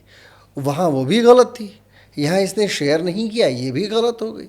सो दोनों चीज़ें वाइस वर्सा चल रही हैं, पैरेलल चल रही हैं, एक दूसरे के साथ चल रही हैं। बता दे और माता पिता स्वीकार कर ले तो माता पिता को ये क्लियर दिख रहा है कि ये परेशानी का सबब है, लेकिन उन्हें एक्सेप्ट करना है। नहीं एक्सेप्ट करे तो बच्चा इतना रिजिड है कि वो जीवन के सबसे भयावह और दुर्दांत कांड को कंप्लीट कर देता है। क्या है ना, पूरा जीवन कंडीशनिंग बेस होता है। कंडीशनिंग का मतलब समझते हैं आप? जी, परिस्थितियाँ। मैं आपसे बोलूं कि कपड़ा सुखाने के लिए क्या चाहिए? क्या चाहिए? धूप चाहिए, क्योंकि आपने पकड़ लिया। राइट। अमूमन जैसे मैंने ऐसे हाँ, किया होगा, तार। सबसे ज़्यादा लोगों को रस्सी तार, नजर आई राइट। होगी। हाँ, क्यों? क्योंकि मैंने भर दिया। ठीक है ना? कंडीशनिंग है, राइट। पूरा जीवन कंडीशनिंग बेस होता है। ये इतना क्यों हुआ ये मैं पहले बता दूं, फिर ये बता दूंगा कि क्या कैसे, जो आपने पूछा। ये इसलिए हुआ कि हमने वेस्टर्न को तो अपना लिया, उनके कल्चर को तो अपना लिया, उनकी सोच को नहीं अपनाया, जबकि हमें उनके कल्चर को भी नहीं अपनाना चाहिए था, क्योंकि वो हमारे कल्चर को अपना रहे हैं। राइट। हमने उनके पिज्ज़ा बर्गर को अपनाया तो शारीरिक रूप से क्या व्याधियाँ हैं वो आप देख सकते हैं।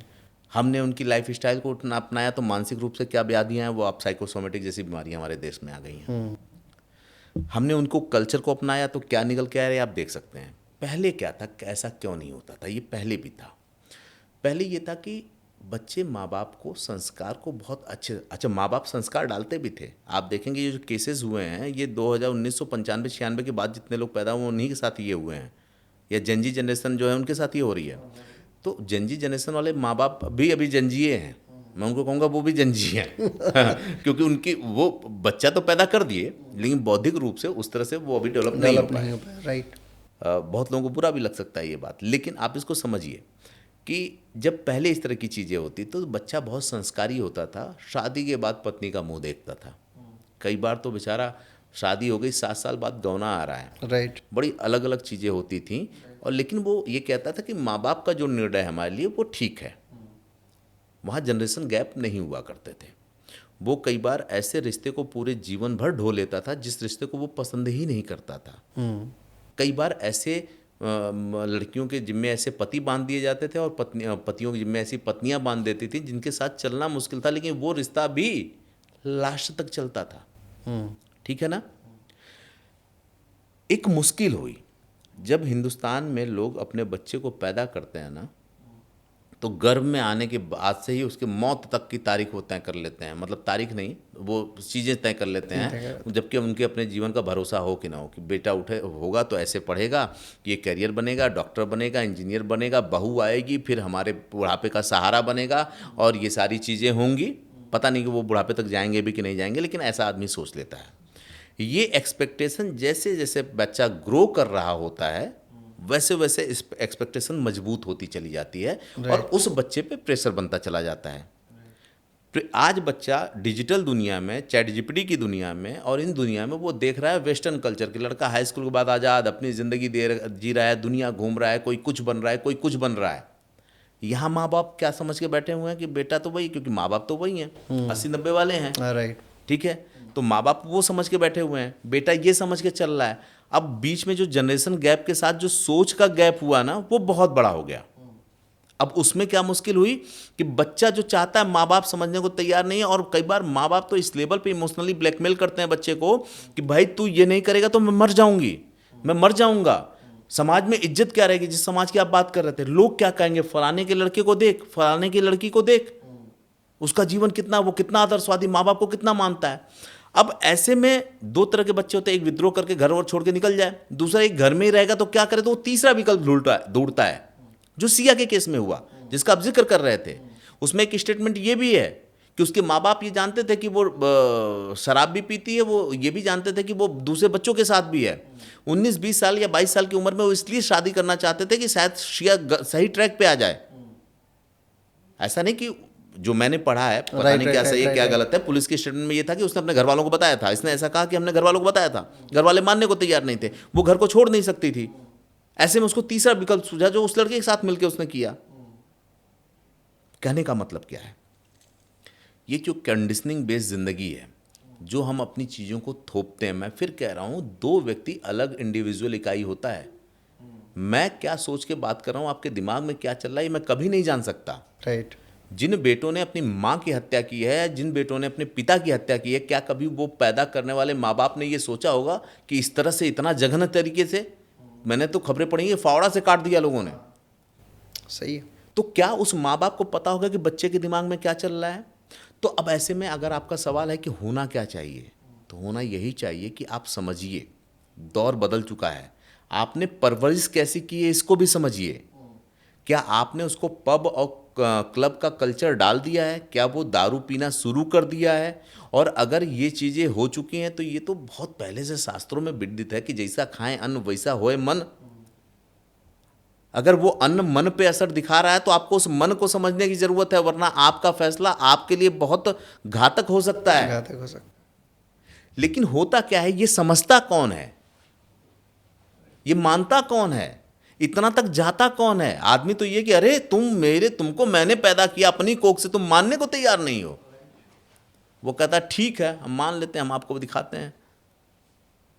तो इन केसों में जाएंगे ना, बहुत से लोग ऐसा सुन रहे होंगे, उनके परिवार में भी बच्चों के बीच में दूरी होगी। मेरा ये कहना है कि आप समझिए, बीच के रास्ते पे जाने की कोशिश कीजिए। आप हर चीज़ को होल्ड करके नहीं रख सकते हैं, और जिस दौर में आप जी रहे हैं, बातचीत से कुछ भी सॉल्व किया जा सकता है, शासन से नहीं।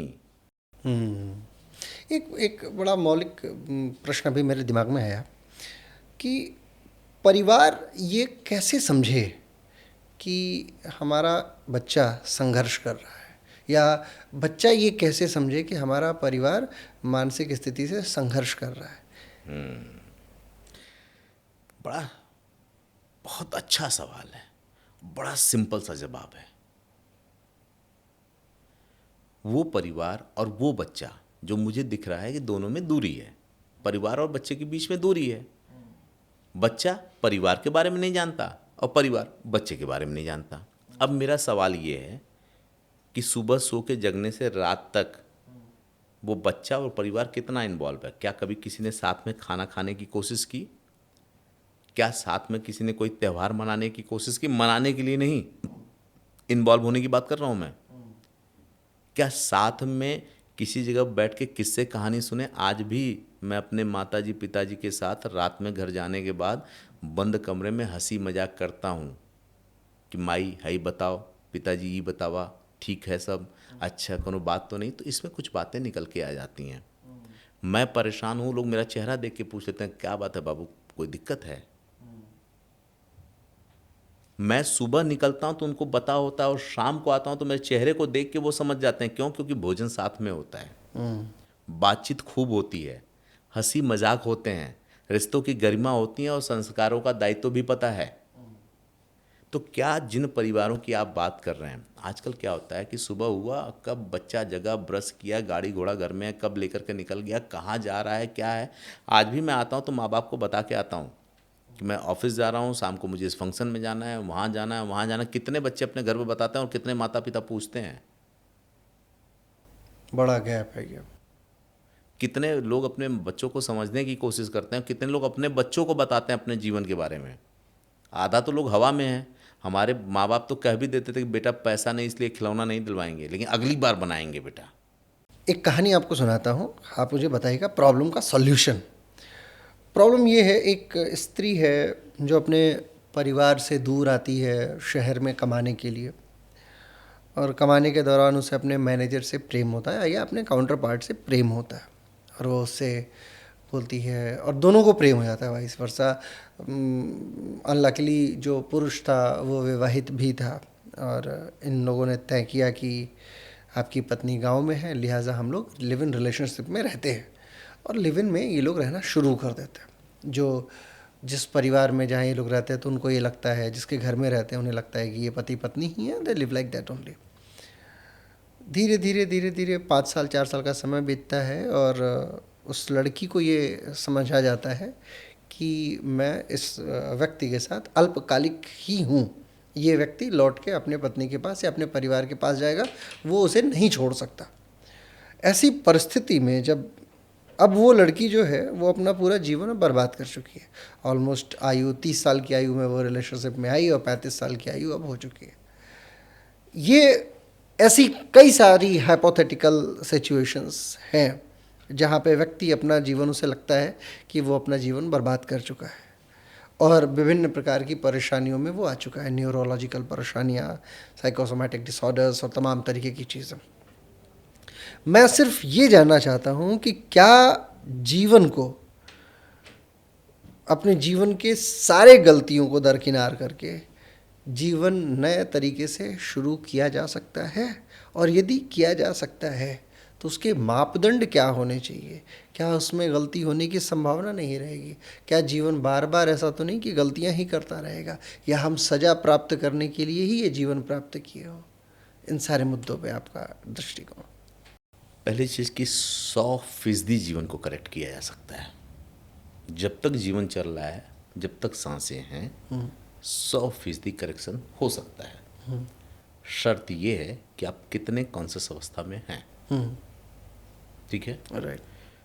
जागरूक होना बहुत ज़रूरी है। जिस केस की बात आप मुझे कर रहे हैं, इसमें मैं 2 चीज़ों को देखूंगा, एक स्पिरिचुअल एंगल से और एक रियलिस्टिक एंगल से। रियलिस्टिक एंगल ये कहता है कि उसके लिए वो लड़की दोषी है, जिसकी सज़ा उसको मिल रही है, जिसको वो भुगत रही है। कैसे?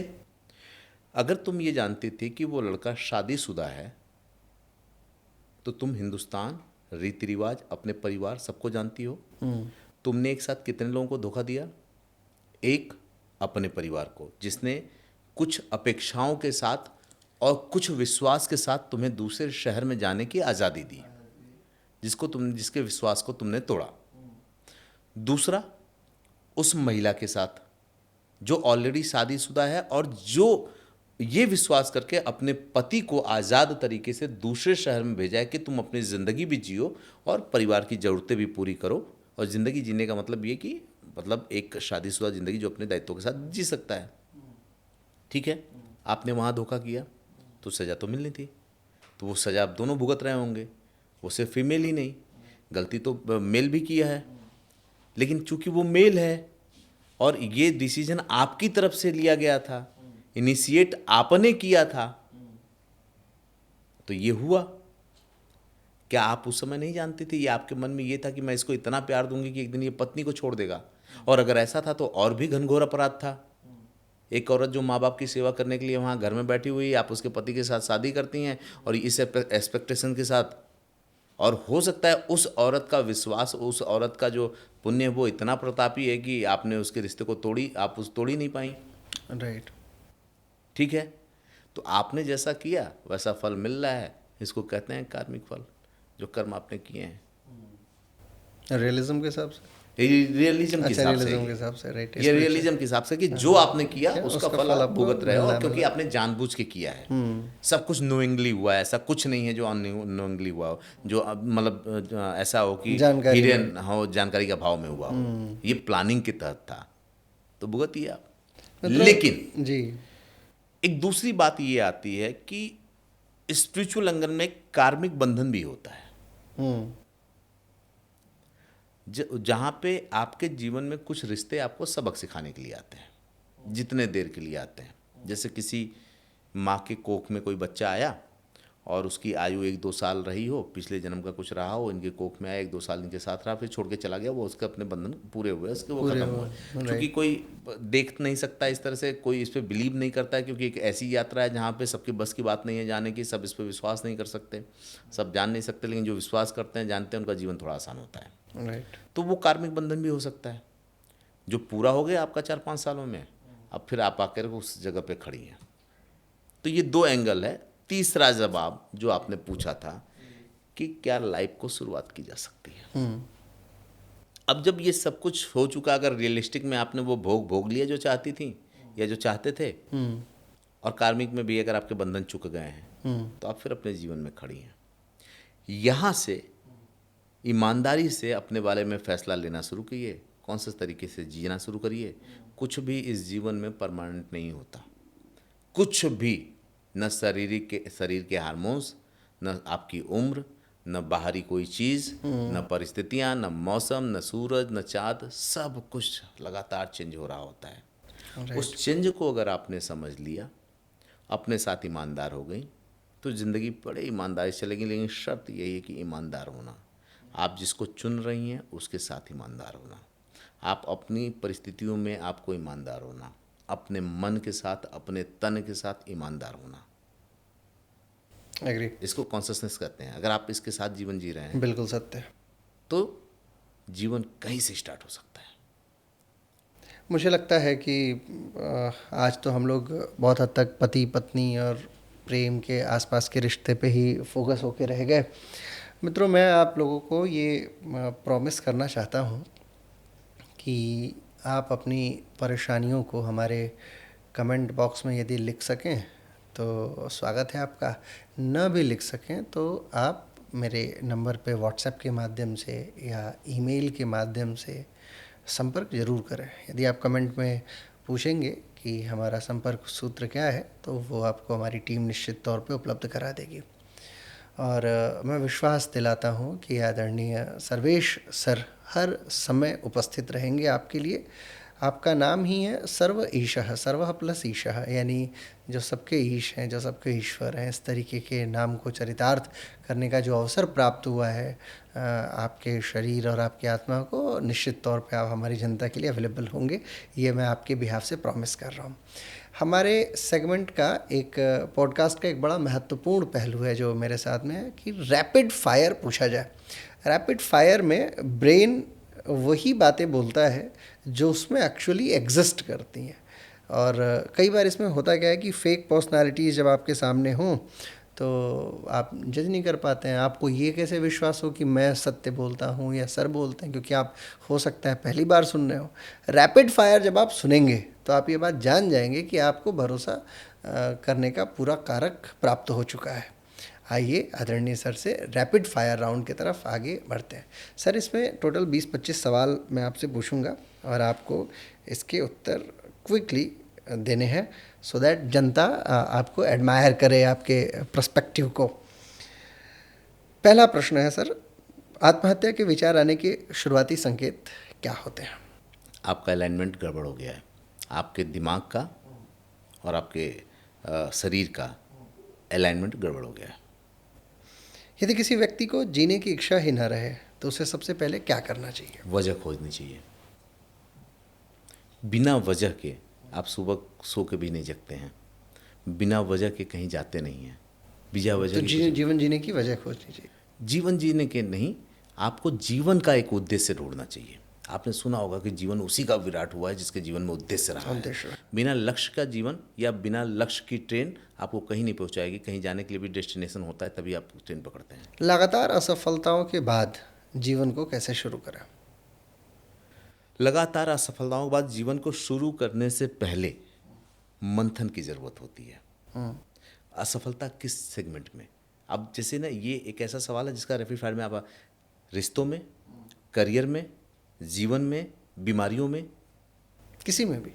तो उसकी एक मूल वजह जोड़ने की ज़रूरत है। अगर हर जगह से फायर हो रहे हैं तो देखिए क्यों फायर हो रहे हैं। शरीर में बीमारियां आ रही हैं तो क्यों आ रही हैं। अगर आपको लगता है तो मैं फिर एक वो दूंगा शब्द, वो है क्यों। आप क्यों लगा लीजिए। असफल होने का कारण क्यों? क्यों, जैसे इस क्यों को ढूंढेंगे आप, उत्तर आपको अपने आप मिल जाएगा। लाइफ रीसेट का वास्तविक अर्थ क्या है एक शब्द में? फिर से चीज़ों को दुरुस्त करना। यदि जीवन में सब कुछ बिखर जाए तो नई शुरुआत कैसे करें? किसी एक सिरे को पकड़ के चलना शुरू करते हैं। नकारात्मक सोच से बाहर निकलने का सबसे प्रभावी तरीका क्या है? अपने आसपास का माहौल बदल दें। ओवर थिंकिंग कैसे कंट्रोल की जा सकती है? वास्तविकता में आ जाएं।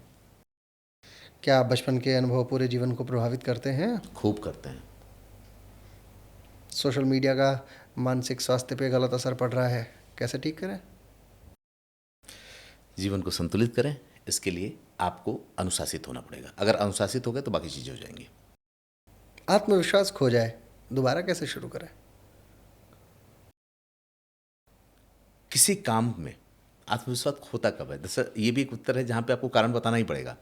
आत्मविश्वास कब खोता है? जब आप अपने आप को कमतर मान लेते हैं किसी भी विषय में। आप अपने ऊपर काम करना शुरू करते हैं। जीवन का उद्देश्य कैसे खोजें? Purpose of life. आप ये देखिए कि बार बार जीवन आपको किस तरफ लेकर के जा रहा है। असफलता को अवसर में कैसे बदलें? असफलता को अवसर में कैसे बदलें? अब इसके लिए भी वही है ना कि किस सेगमेंट की बात हो रही है। लेकिन अगर असफलता को अवसर में बदलना है तो मैं एक चीज़ कहूँगा कि हमेशा अलर्ट रहें। अलर्ट रहने का मतलब कि आलस्य छोड़ दें। मौके तभी हाथ से जाते हैं। आदमी असफल तभी होता है जब उसको क्रियान्वयन में बहुत देरी होती है या नहीं करता है। कब मुझे आपके पास आना चाहिए लाइफ रिसेट कराने के लिए? जब आपको ये समझ में आए कि आपकी लाइफ ही आपको धोखा दे रही है। मतलब आप सोचते कुछ है, होता कुछ है। बार बार निराशा हो रही हो तो कैसे अपनी निराशा को ठीक करें? खाली बैठना छोड़ दीजिए। जबरदस्त। क्या जीवन में किसी भी उम्र में नई शुरुआत की जा सकती है? 100%।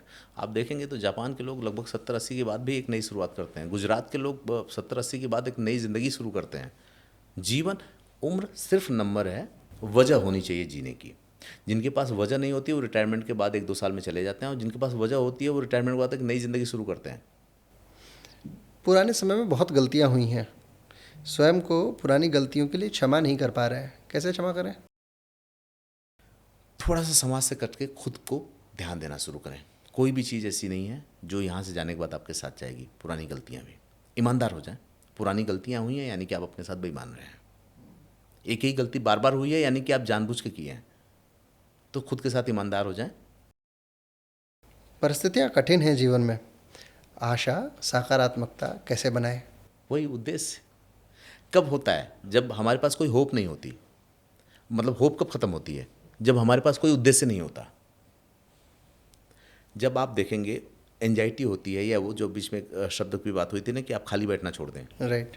जैसे आप खाली होते हैं, वो हमारे यहाँ कहते हैं खाली मन शैतान का घर। तो अगर होप खत्म हो गई है तो किसी एक चीज़ पे जुड़ जाइए। देखिए ना कितने रास्ते निकलते हैं। भाई मिलने आने वाला था, पति कहीं बाहर ले जाने वाले थे, उनकी मृत्यु हो गई, भावनात्मक दर्द है, इससे बाहर निकलने का तरीका क्या है? फिर से बताइएगा क्वेश्चन को। भाई आने वाला था, एक पत्नी का दर्द है बेसिकली। उसका भाई मिलने आने वाला उसका था। भाई मिलने आने वाला था। हाँ। किसी और पत्नी है उसके पति उनसे प्रॉमिस किए थे कि हम लोग कल कहीं जाने वाले हैं, और संयोग से आज ही उनकी मृत्यु हो गई। हाँ। एक भावनात्मक पीड़ा रह गई कि हमने उनके लिए कुछ किया नहीं, या वो मिल नहीं पाए, या कुछ भी ऐसा भावनात्मक पीड़ा रह गई। इस भावनात्मक पीड़ा से बाहर कैसे आए? चेतना पे काम करना शुरू करें, क्योंकि भाव इमोशंस की पीड़ा चेतना ही दूर कर सकती है। यदि आज आपको अपना जीवन फिर से शुरू करने का अवसर मिले तो पहला कदम क्या लेंगे आप? मैं अपने मन को पूरा खाली कर दूंगा। यदि किसी मित्र के मन में बार बार आत्महत्या या बार बार बदलाव आ रहा हो तो उसे कैसे ठीक कराएं? अगर वो मेरा मित्र है तो मैं अपना वक्त उसको ज़्यादा देना शुरू कर दूंगा। तनाव, चिंता और अवसाद, इन तीनों परिस्थितियों से उबरने का एक तरीका। तनाव, चिंता और अवसाद, ये मुझे लगता है तीनों एक ही सिनोनिम्स हैं, ऐसा है क्या? ऐसा मिलते जुलता है जी। तनाव, तनाव, चिंता। चिंता। तनाव होता है जब आप किसी परेशानी को सोच रहे हो कि अरे यार, स्ट्रेस जिसको ले रहे हैं आप कि ये मेरे को 1 लाख अर्जित करना है, और चिंता कि बेटा बाहर गया हुआ है कमाने, वो चिंता है। और अवसाद है मेसी थॉट्स आ रहे हैं बहुत सारे, इसको करूँ या ना करूँ। आप तनाव और चिंता को दो को दुरुस्त कर दें, अवसाद जीवन से गायब हो जाएगा। चिंता को चिंतन में बदल दें। समझ रहे हैं मतलब? वेरी नाइस, हाँ, वेरी नाइस।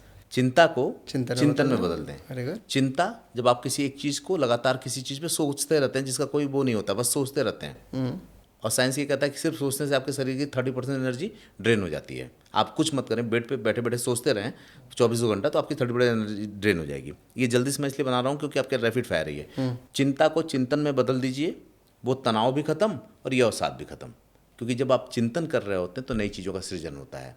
चिंता को चिंतन में ले जाएं, चिंतन से सृजन करें, सृजन से वो सारी चीज़ें खत्म हो जाएंगी। मुझे ऐसा लग रहा है कि आपके साथ 7 दिन बैठ के मैं अपना जीवन ठीक कर पाऊंगा। 100% कर पाएंगे, क्योंकि जिस सत्संग की बात कर रहे थे हम, वहाँ वही होगा। मुझे ऐसा लग रहा है कि मैं 7 दिन आपके साथ बैठ के खुद को ठीक नहीं कर पाऊंगा।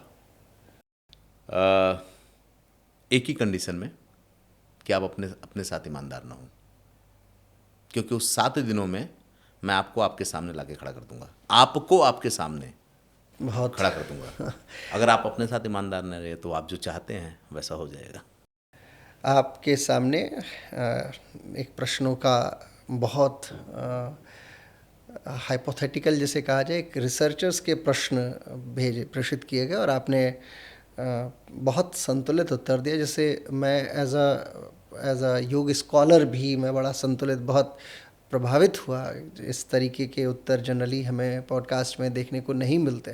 रैपिड फायर्स के लिए जनरली लोग कैमरे पे कट लिया करते हैं कि एक बार रुक जाओ फिर से बोलो। कई बार लोग फ़ोन चेक करते हैं, सर्च करते हैं, और मेरी भी आदत रही है क्योंकि मेरे ब्रेन में क्वेश्चंस याद हो जाया करता है। लेकिन मैं आज सोचा था कि इस हैवी प्रश्नों को लेके चलूँगा तो देख के पढ़ के फिर आपसे पूछूँगा। और आप सभी ने देखा भी, ये बिल्कुल इसमें कोई कट नहीं लगा, डायरेक्ट एक ही शॉट में सारी चीज़ें हमने कंप्लीट कर ली है। और ये एक ऐतिहासिक रैपिड फायर भी था। 21 दिन, 7 दिन, 8 दिन, 1 दिन, 3 दिन, जो भी शेड्यूल डिफ़ाइन हो आपके जीवन का, आप अपने जीवन को डिफ़ाइन कीजिए। हम इस सीरीज़ को परिवार संदर्भित आगे भी एक पॉडकास्ट में लेके आएंगे, जहाँ पे परिवार की परेशानियों को जो भी आप हमें कमेंट बॉक्स में लिखेंगे या हमें किसी भी माध्यम से हम तक पहुँचाएंगे, उसको हम आप तक आदरणीय सर्वेश सर के माध्यम से प्रेषित करेंगे। मित्रों, आप सभी के लिए एक बहुत महत्वपूर्ण सूचना है। आगामी 26 तारीख को, जो कि जुलाई महीने में 26 तारीख आने वाली है, उस तारीख में एक लाइव वर्कशॉप के लिए आदरणीय सर्वेश सर उपस्थित होंगे। यदि आप ऐसा चाहते हैं कि आप अपने जीवन के प्रश्नों को सीधे वेबिनार या वर्कशॉप में पूछें, तो एक लंबी कार्यशाला के मध्य में आप आदरणीय सर्वेश सर से भी मुखातिब हो सकते हैं। आपको लिंक पूरे डिस्क्रिप्शन बॉक्स में शेयर कर दी जाएगी। आप लिंक पे जाके रजिस्टर कर लीजिए। ये आपके जीवन के लिए हो सकता है बहुत परिवर्तित, परिवर्तनकारी एक ऐसा सब्जेक्ट क्रिएट करे, एक ऐसा लाइफ स्पैन क्रिएट करे जिसको पिक करके आप अपने जीवन को संतुलित बना सकते हैं। कौन जाने ईश्वर किस स्वरूप में आप तक पहुंच रहे हो सकता है ये ईश्वर का ही संदेश हो जो मेरे माध्यम से, मुझे माध्यम बना के आप तक पहुंचाया जा रहा है। अपने इंटरनेट का सबसे सदुपयोग यदि आप कर सकते हैं तो वो आपके जीवन और दूसरों के जीवन को प्रतिबिंबित करने हेतु मेरी शुभकामनाएं आप सभी के साथ हैं।